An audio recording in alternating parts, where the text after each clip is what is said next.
So I would like to introduce SherryMcFadden, who is the incoming CPCU Society president. And Sherry has recently retired as her position as Director of Enterprise Customer Care in Phoenix, Arizona. Throughout her 34-year career with State Farm, she held various leadership roles in human resources, personal lines, underwriting, and claims. Ms. Fadden has completed several insurance designations, including her CPCU, her CLU, her CHFC, and FLMI. She also holds a Master of Science degree in Human Resources from the University of North Florida and a Bachelor of Science degree in Economics from Tullago College, Missouri. Currently, Ms. Haddon serves as a member of the Executive Board of the CPCU Society Council. She held leadership roles as the past Mountain States Governor, past President, and Vice President of the Arizona CPCU chapter. She is also the current board chair of the Greater Phoenix Urban League, the Western Region Board Trustees with the National Urban League, a member of the National Urban League Council of the Board of Chairs, and her president of the local chapter of the Alpha Kappa Alpha Sorority Incorporated. With that, welcome, Sherry. Thank you so much. And I do apologize for any background noise. I am at the airport, but I wanted to make certain that I was able to join you all today. So first of all, I'm honored to be here. Couple of things I did want to make certain I had a chance to share, even with reading those accolades, and I do appreciate that so much. The most consistent thing for me has been continuous development, leadership, and making certain that I celebrate the hard work so many of you have gone through in obtaining your CPCU designation, or if you're working toward that. Also, for others who have joined our group because of your interest, I applaud you for that. My message today is really around thinking about how you contribute to any organization in a leadership role. Very specifically, we can talk about the CPCU Society, but I'd like to take you through some of the reasons I'm here today. My career in the insurance industry spanned over 35 years. I retired less than a year ago with State Farm Insurance as an executive director of operations. With that role, I probably had more than 400 staff members at one time, managers, supervisors. But that to me was just part of the kind of end of my career. I started off as a claim representative with State Farm. I also had an underwriting team, assistant HR manager, public affairs, spent time across the country, 7 different moves with that one organization. So I share all of that to make certain, kind of understand who I am, but more importantly, my dedication to the industry, to the insurance industry.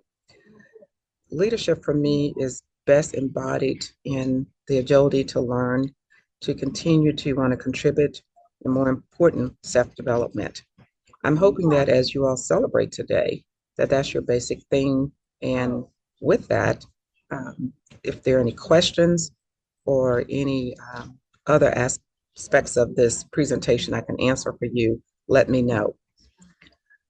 As a member of the Leadership Council, I want to take you all on a journey through the CPCU Society, the institutes of CPCU Society, because the CPCU Society sits under the umbrella of the institutes with other multiple organizations. The hierarchy was established some years ago.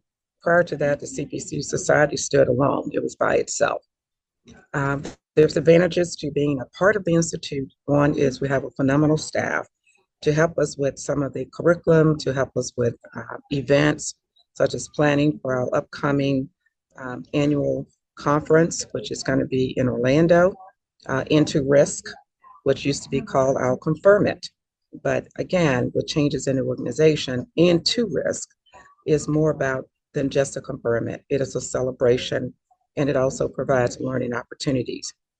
The second part of being part of the Leadership Council, I actually joined because I started off in chapter leadership as a member of the Phoenix chapter of CPCU Society. I was vice president, then president, and then I became the Mountain States governor, which had included the states of Colorado, Utah, and Arizona. The reason I share that journey is because through chapter leadership and understanding how a chapter works, being able to lead other chapters as a governor, to me was probably the best learning curve to serve in the Leadership Council. My move to be your president next year is based on good mentoring and individuals who believe I could do this job. And I hope they're right about that. But I look forward to continuing to learn. Always, if I could be with you all in person, I would love to be with you all in person because there's nothing better for me than to be around other dedicated professionals in our industry. My theme as a leader, you all will hear, is going to be growth mindset. We need to grow, we need to continue to have ideas and innovation. Our industry is changing so rapidly. And I know I looked at the topics y'all have today, but we can only touch a few as we move through and continue to understand our presence as professionals in this industry is based on adapting and understanding all of the critical components that influence our industry, from weather-related issues to political issues to geopolitical issues. We must continue to learn and grow. Technology, AI, all of those will influence how we continue to be professionals in this industry. So my leadership is always around growth mindset, never fighting technology, embracing it where we can. And then the other part of it is development and mentoring and growing with each other. So with that, I will end my kind of formal presentation, but I will open it up for questions.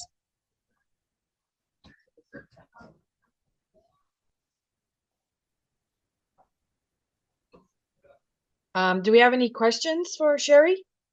Any questions about the CPCU Society? Yes, I have a question. My name's David Russell, and I'm actually not a CPCU, but I'm a friend of the organization, and I recruit many students into the pipeline. Great. What is your view of growth in the CPCU society membership and in the designations? I love that question. And first of all, let me just commend you for continuing to encourage students to consider the insurance industry as a profession.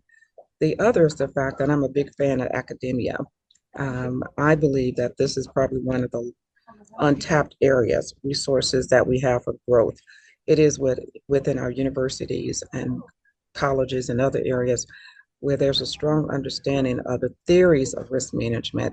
And then by becoming a member of the organization, the application of that knowledge is definitely one that will continue to help us grow. So as you all are aware, we have various membership paths within the CPCU Society. And one is you do not have to have your designation to be a member of the society, which wasn't the case many years ago. So we always want to make certain that we're given growth. And as I talked about that growth mindset, it comes from various areas. And one is the areas of academics. So thank you for your support. As you all may know, Spencer Bilcock, who leads our organization as part of the institutes, does not have a CPC designation. And he was one of the first in our structure that did not come from the insurance industry in a chief executive role and does not have a designation. But I was so pleased to see his leadership style, his ability to think and work outside the box somewhat, but also have the intellect to realize growth could not stay in the same path that we had had for many, many years. So that's where I lend myself in appreciating our professors, our teachers, our members who are in various schools and universities as adjunct professors. This is a great pipeline for growth in the society. So thank you for that question.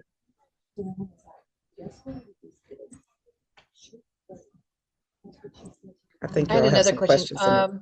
Go ahead. has the society seen an increase in individuals getting their CPCU again, or has those numbers gone up, or since you guys have made the changes?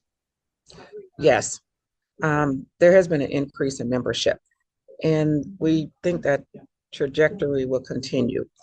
The reason for it is that the more individuals, because we are a kind of hands-on and referral mentoring group as well.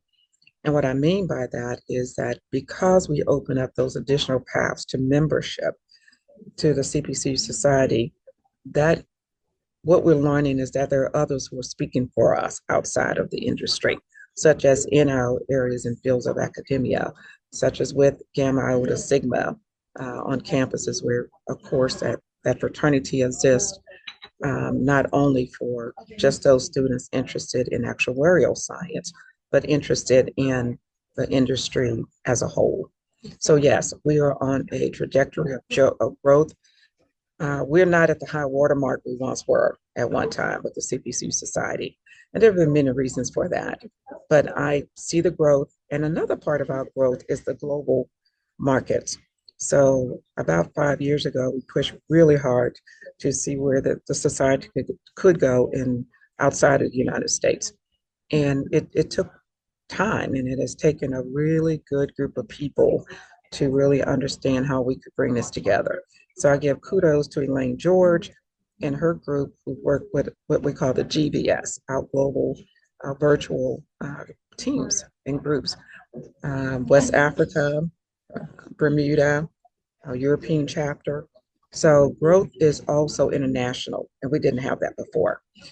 The restrictions we had in the organizations of only having your designation, only being in certain, in the United States, a lot of that has come from the Leadership Council under the guidance of Spencer and others to look beyond those borders. And that's where I think a lot of our growth will continue to be in the society as well. Great. There is a question in the chat from Glenn. Okay. How do you think the chapter should encourage local participation in this hybrid world? Oh my God, Glenn, I'm so glad you have that question. There's a couple things I think about because my love always is the fact that I served in leadership in a chapter.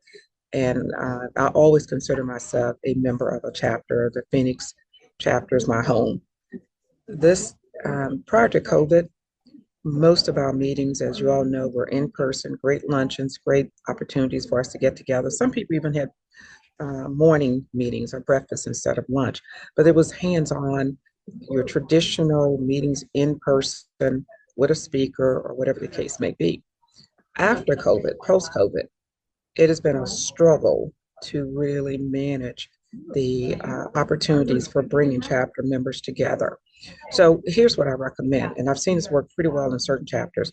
One is just having a very innovative approach to a hybrid environment. And what I mean by that, utilize your invitations to go out to individuals that you know will bring in a strong audience. For example, if you're able to get a Department of Insurance executive into your meeting, if you're able to invite individuals like many of you all on this call, members of the Leadership Council, and then 3 to 4 times a year, really push a in-person where you can meeting. It can be at your I-Day. It could be, somewhere through the summer when you're just having fun together, or it could be somewhere at the very beginning, and we call it our, coming back after the beginning of the year. So we only did about 3 or 4 in person in Phoenix after COVID, but those meetings were well attended, and we made certain everyone had plenty of time to plan for that. So the hybrid environment presents challenges, but it presents opportunities too for you to really land some great speakers. And with that plan now, to look out where you can, a couple meetings in person, which I still think stimulates growth in your chapter and builds camaraderie and mentoring opportunities. Great, thank you. I don't see any more questions. So Sherry, thank you. I know you're at the airport and you're traveling, so I really Yeah. appreciate you getting on and taking the time to speak to at our event today. Thank you, Christina. So And thank you. thank you for following up with me too.